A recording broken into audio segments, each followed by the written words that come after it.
Oh, this start is real good, real good. Oh yeah. Oh, the kobold. The kobold. Oh no. Oh no. Oh no, my pumpkin boy. Dude, how do you even get in this position? Oh no, I'm dead. Welcome back, my friends. It's Immol'thar and it's Blackrock week.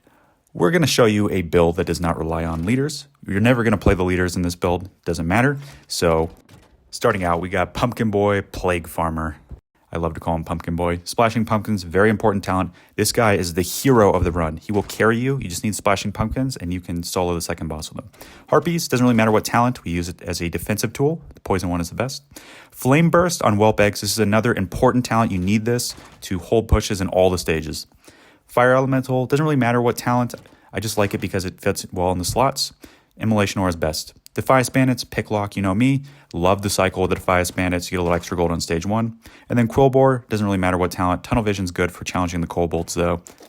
So as you can see here, you can rearrange your slots so you can get level bonuses, but I'm not running level bonuses because I want to show you what it's like under leveled. We're about 3 levels under. Also, the decks work for all the leaders, so you can make subs as you deem fit. I do recommend Plague Farmer, Defias, and Whelp Eggs. And now we will look at dungeon mechanics. Dire Maul stage mechanics. We have stage 1 with Stomper Kreeg. Enemy minis that fall below 70% health will attack each other. So optimal opener on stage 1 is to take the chest on the right with some strong damage, disrupt the push on the left by bringing them below 70% health so they attack each other, take the back left chest if you can, and then segue into taking the tower on the right to continue your push. What I like to do is I like to use execute to make the enemies attack each other next to the boss, or early on in the fight next to the tower. So you can take the tower and you can disrupt enemy pushes this way. And it's really nice to use it on these expensive pushes where they have grunts and ogre mages for 10 gold, which kills all the enemies on the cheap. This is another strategy you can use where you use it next to a tower and the Huntress falls below 70% and her glaive bounces and damages the tower. Stage 2 mechanics. We have Immol'thar, who breathes heavy elemental damage in a cone in front of him. He has a slow turn speed. Gotta be careful to tank him with an elemental resist unit.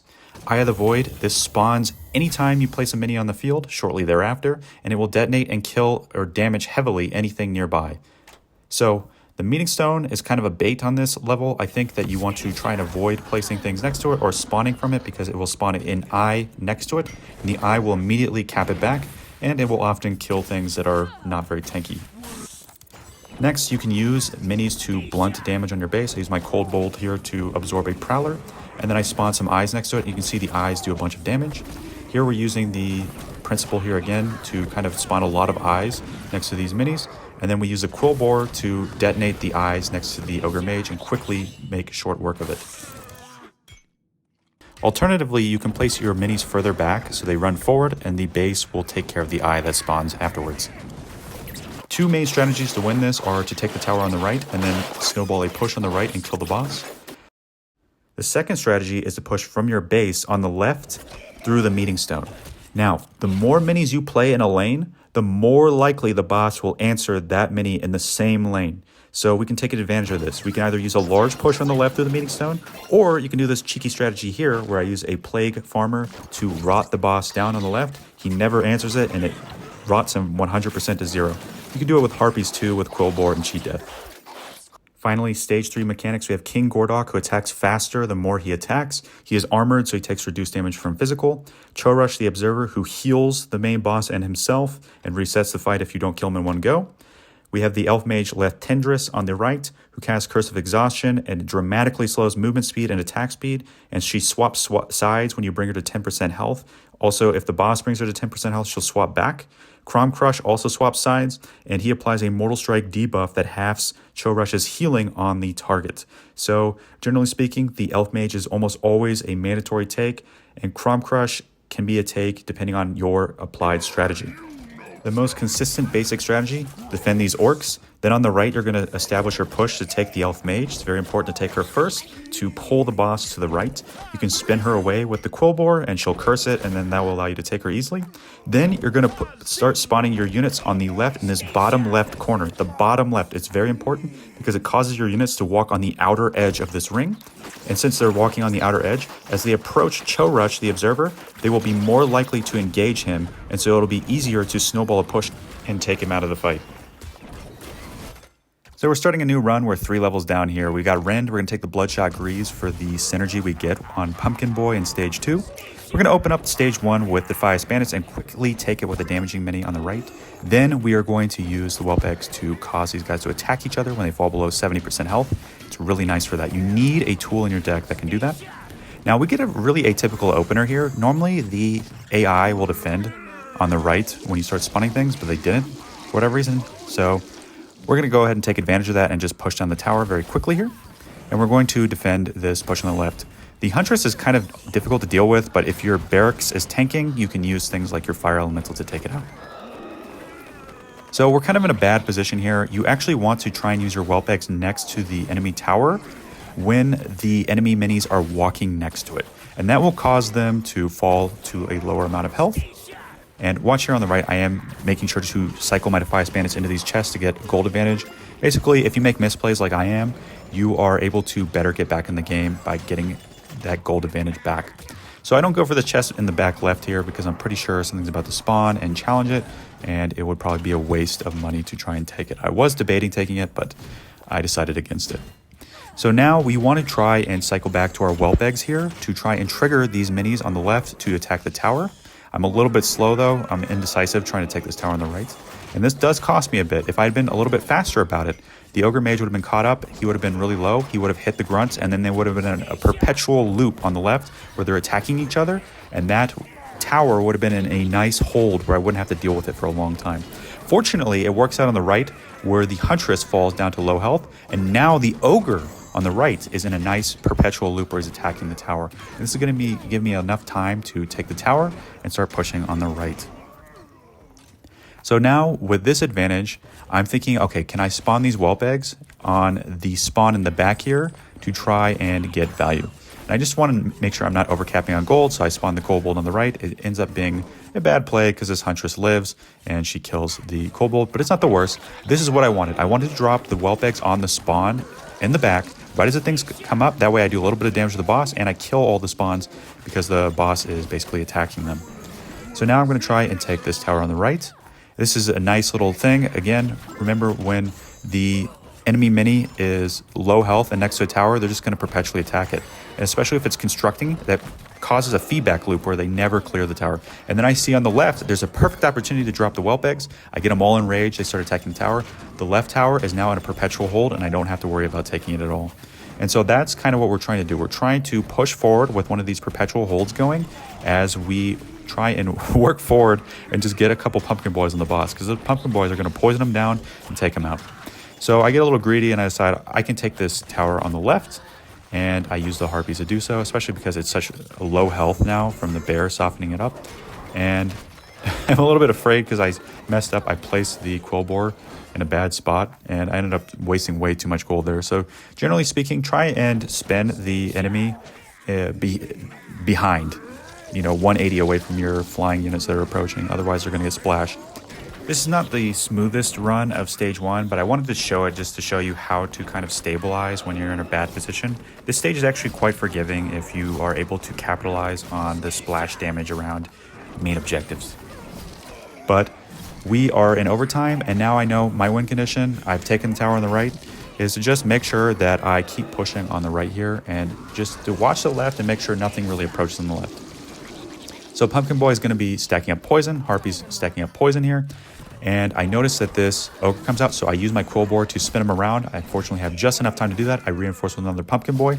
I try and hold these guys off the base on the left with the Fire Elemental. I know something's about to spawn here, so I have my Whelp Eggs ready. I'm about to drop them. I drop them. The thing spawns.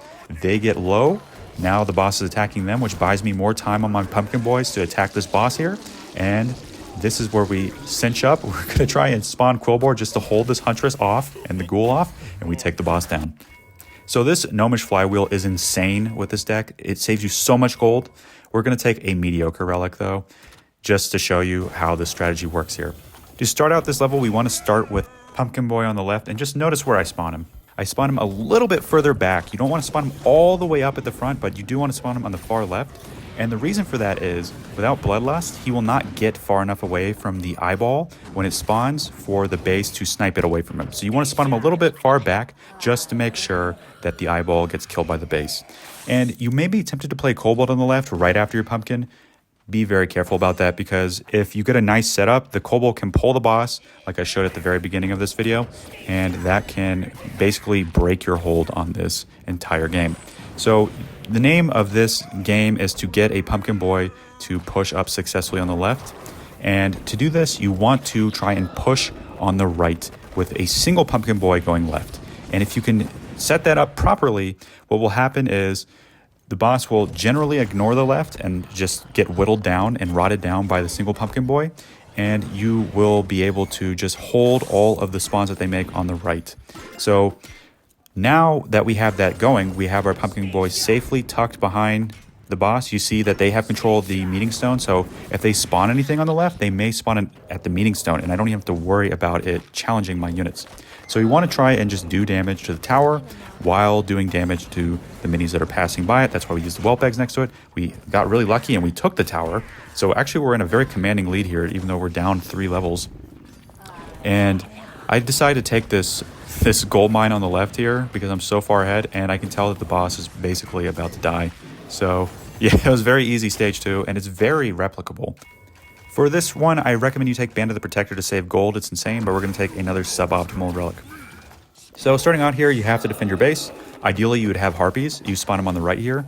And generally speaking, usually 2 go right afterwards, but sometimes they end up going mid if they end up having to kill that bandit on the left. So now that my harpies are going right, we're going to spawn a pumpkin boy on the left to start that. And then we're going to spin Left Tendrils, the elf mage, on the right, 180 degrees around just to make sure that she doesn't splash my harpies. The pumpkin boy is going to solo the boss on the left, and we want to focus most of our push on the right here because we want to take her very quickly so she pulls King Gordok to the right at the end of the lane. Now we're going to make sure that we continue our push on the left here. We want a lot of ranged units. 2 pumpkin boys should be good enough. You don't want to go overboard on the left because it will bias the AI to try and defend the left. So to counter this, we're going to spawn most of our minis on the right, particularly in the late game when we try and cinch this game out. Now, it's very important to spawn in the bottom left. I didn't spawn my kobold for a long time because they can break your hold on the left and cause your pumpkin boys to die. And just look at where we're spawning them. You want to spawn all of your units in that bottom left corner there because it will cause them to hug the outside of the left lane, and it will make them more likely to engage with the ogre mage that heals King Gordok. You see here, he's only barely pulled to the right, and you can see the pumpkin boys are clearly attacking the ogre mage, which is a really hard thing to guarantee, and this is how you set it up. Basically, you just spawn them in that left corner. Very important for this fight, and it will set you up for success. Don't let yourself get backdoored. We use the Defias to basically peel off our base. Unfortunately, we spawned too much on the left, and I think that triggered the Huntress to spawn, so I think 2 pumpkin boys is probably sufficient. 2 plague farmers, whatever you want to call them. I prefer pumpkin boy. And basically, this is the most dangerous part of the run because, as you can see, we've lost the guy on the left, and we're about to lose Left Tendrils, the elf mage, on the right. So if they both start coming back towards your base, it's very hard to take them. So that's why I spawned all of these units on the right, because I knew we were about to lose the elf mage on the right, and I was like, okay, we need to all in the boss as well. And this will allow us to take back the mage. She'll heal back to full when she reaches 10% health. And then our push can also bring down King Gordok. Now, you know, see here, I'm not really worrying about the guy on the left because I just don't have the resources to take him back. And that's a clean win right there. So this is how you clear Dire Maul without playing your hero once. You can do it with all the leaders, and it is very consistent. I'm sorry I haven't been as consistent with my upload schedule, however. I just got a new job as a nurse, and I am dying. So I will try and upload as I can. Thank you all for watching. Like, comment, and subscribe. It really does help me understand what you guys want to see, and I will catch you on the flip side. Take it easy, all. Bye-bye.